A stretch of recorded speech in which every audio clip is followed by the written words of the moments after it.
Welcome back, my duelist friends. Casual duelists here. Good to see ya. It's Sunday. Sunday means speed duel. Speed duel means I should have a deck for you, which I do. I do. It's not the one I wanted to build this week, because I always take requests a little more serious than anything that I have on my own schedule. So maybe next week or sometime during the week, I'll get to this small Roy Big City. I do have a build in mind. Somebody sent me a 30 card main deck list. And I kind of want to give it a little bit of a play test. I think somebody else must have made this list though, at some point, but it looked kind of fun. So maybe I'll try to trim it down a little bit, make it more accessible. Today's deck, however, and again, you guys are smart, so I know you read read the top of the screen. It's all about bones. So I was requested by one of our viewers, Adam, for his young dual prodigy, codenamed Mokuba, to give us an anime feeling Bones deck. Well, I probably didn't go too close to the anime, but it is fun. It's fun, it's consistent, and we're going to play the Skull Servant and the King of Skull Servants. So to do that, we're going to need the Skill Servants of the Fallen King. Once per turn, you can send a level 3 or lower normal zombie from the deck to the discard. So real quick, this is just going to try to get our king up to a 3k standing. Again, flip this over when you activate this skill. So boom, no real costs. It's not going to be like the Call of the Haunted skill card where we actually start with one less card. So moving into the monsters of the deck, we are going to be playing 3 copies of the Goblin Zombie. Now, I love this. I love this. This is a great zombie. Whenever it inflicts battle damage to the opponent, we can mill top card of deck to grave. If it is sent from field to grave, and this is what we're concerned with, we get to add a zombie with 1200 or less defense from the deck to the hand. So realistically, I needed a way to get the King of the Skull Servants, since I knew I was going to be able to throw every regular Skull Servant out. So this is great. We could use it. We could play offensively, or we can actually make our opponent think some things with a set pass. And that's going to be really good. And then, of course, you're going to need 3 copies of the King of Skull Servants. This might actually be the most expensive card in the deck, because it didn't come from a structure deck, it didn't come from a boxed set, and it's not a common out of a booster pack. So between the King of the Skull Servants and this skill card, these are going to be the 2 most expensive cards. So sorry, but again, checking this out, we have got a question mark by 0. So again, we needed the 0 so that we can meet the requirements for our Goblin Zombie effect. The original attack of this card is the combined number of King of Skull Servants and Skull Servants in the graveyard times 1000. When this card is destroyed by battle and sent to the graveyard, you may banish one of the King of Skull Servants or Skull Servant from the graveyard to special summon this. So, maximum power, as far as Speed Duel is concerned, is a 5k King of Skull Servants through effect alone. And that is because you will have these 3 common regular Skull Servants with these 3 King of Skull Servants. So again, for the maximum effect, 5 have to be in the discard. 3 are going to get sent by our skill card over here. And again, the Goblin Zombie really helping us get into the King as fast as possible. And again, so like maybe you don't want to go for the most powerful one. Maybe you do get all 3 of these sent. You have one of these, but you got one of those sent to the graveyard earlier. So you draw into another one, you play it. Now you got 2 at 3k each. So again, it does really set you up for some really good plays. And with the rest of the deck, I did want to play as though Cursed Seal again is more or less always out there, because if we're being 100% honest, guys, it really is. So I did vary out the spells a little bit. So instead of running 3 Books of Moon, I've got the single. I'm going to be running a single Cosmic Cyclone.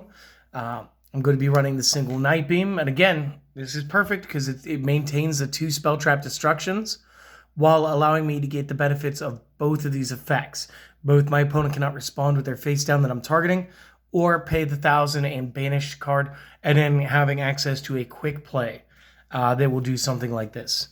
Additionally, Offerings to the Doomed, substituting for one of my Books of Moon. Guys, if you want to just play the books, go for it. But again, this is going to be a little more utility, because instead of just putting the monster face down in defense, now we can target a monster that's face up on the field, destroying it. When we do have to skip our battle phase, or our next draw phase, the Servant of the Fallen King still allows us to toss Skull Servant out of our deck So we don't really slow down the power creep of the king so much as we get an additional effect that doesn't negatively affect us with our skill. And then the last spell I'm running is the single copy of Shrink. Again, you look at these cards, Skull Servant, he's not doing much of anything. He might be like a single like final attack with his 300 power. The Goblin Zombie, I think, was 11. I really don't like moving these once I've got him down. Yeah, he was 11 by his 1050 defense. And then, of course, the King, anywhere from 0 to 5,000. Just really good. So again, Shrink, going to put in some work for us. And then our traps, I do want to play 2 copies Lost Wind, because again, I'm feeling like this is going to be more and more of a staple, especially since we did get the GX boxes. Fusion is more rapid, and with the next box, we're also going to have the evil heroes as well, since they are talking about using like Ubel infected Jaden. So that's gonna be it's gonna be really cool. And actually, I've always liked the design of the evil heroes. It's just like in the advanced format, the only ones that really did anything well were initially Dark Guy and Malicious Fiend or something like that. And they were like the best too. So next up, I'm going to be using 2 copies of the Teuton Mask. Again, maybe you guys don't like this one. You guys could sub this one out. The counter trap I'd go for then would be the Cursed Seal. When a spell trap is activated, it targets one of your zombies on the field, no other cards, negate, and destroy. So again, it's just kind of fun. And then last up, 2 copies Wall of Disruption. Again, really letting these characters that tend to be smaller really rise up and actually go after the opponent's monsters. Again, it's more of a defensive trap, so you have to activate it when the opponent's monster declares an attack, but it's still worth having, and it's definitely fun as all get out to play. So real quick, take a screenshot or possibly pause with some notes. We'll be right back with the extra and side decks. All right, starting off our extra deck, it's going to feel like the same one I'm always playing, but for a good reason. Still going to have the Blue Eyes Ultimate. Still going to run a single Cyberblader. Same with the Psy End. I decided to toss out my normal. I normally play like Rhea Senshi up within the next few cards. I wanted to tag him out in case of the Master of Oz. Now, just real quick to break this one down. You guys may not own a Blue Eyes Ultimate Dragon for this. And again, it's because he was from an earlier pack. You actually had to pull it. It wasn't ultra rare. And I think you were only getting like maybe 2 or 3 of those per box. And I went through some boxes before I got to my copies. So big shout out to Konami for giving us boxed sets now, since they do realize that yes, we will play this. And yes, we will happily buy, 3 boxes at a time, so we have a play set of the entire game as we move forward through it. But for those of you who do not own this, the Master of Oz is like the second strongest extra deck monster card that you can use. So again, when using Waking the Dragon to special summon these fusions, the 2 things that you need to take into account is, do they have effects? Are they super powerful? And are they a card like Elemental Heroes where they state they must be fusion summoned? And if the answer is good, and no, then you can add them. At which case, Master of Oz does outpunch the Cyber End Dragon by 200 points, and only falls short of the Blue Eyes Ultimate Dragon by 300 points. So again, he's a nice budget option. We did get him as part of one of the boxed sets. Same thing with the Psy End. Again, mine's just shiny because I pulled a shiny one. Same thing with the Blader. I also have play sets of the commons, so it's all good. But maybe I'll start putting this guy in the extra deck as well, because it's like highest power, second highest power, biggest power with crush or piercing damage. So again, really cool stuff. Oja King, because again, anytime you get an option where you might be able to stall out your opponent's all 3 monster zones, like just play it. Same thing with Restrict. I brought him back. He was from a structure deck.